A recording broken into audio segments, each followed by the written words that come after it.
Hello, dear friends, dear colleagues in the United States, in Belarus.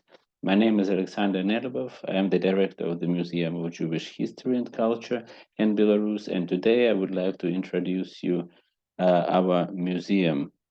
Jews live on Belarusian land already for more than 600 years, and history of Belarusian Jews became an important part of Belarusian history. The Museum of Jewish History and Culture in Belarus was founded more than 20 years ago, and during that time, there were different important questions we wanted to tell our visitors. 20 years ago, people who took part in the Great Patriotic War, survivors and the witnesses, were alive, and the director of the museum, with the volunteers, paid much attention to find, record, and save information about what happened with Belarusian Jews during the war. She collected personal stories and remembrances. Survivors from Minsk ghetto, Jewish partisans, and underground movement participants, writers among the nations, all of them told the true story of war.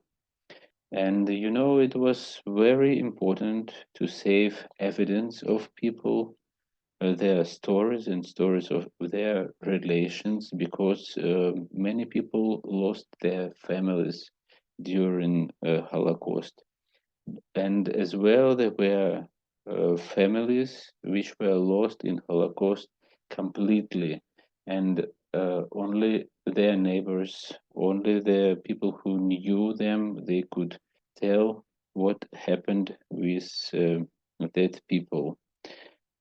Today in the museum, we have a rich archive telling us the story of people and their families.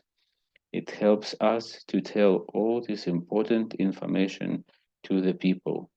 And before we speak about the tragedy of Jewish people during Holocaust, we are speaking about history and traditions in general, to let our visitors imagine personal histories of Jewish families. We show them pictures of the families and artifacts which help them to imagine Jewish style of life, how Jews lived and what they did in everyday life, at work, how they celebrated their holidays, and so on.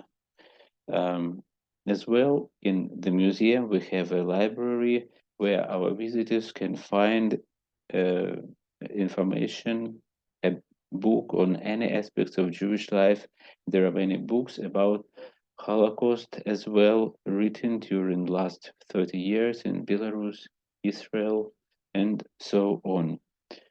So, dear colleagues, I invite you to visit our museum offline as well, and wish you a good conference. Goodbye.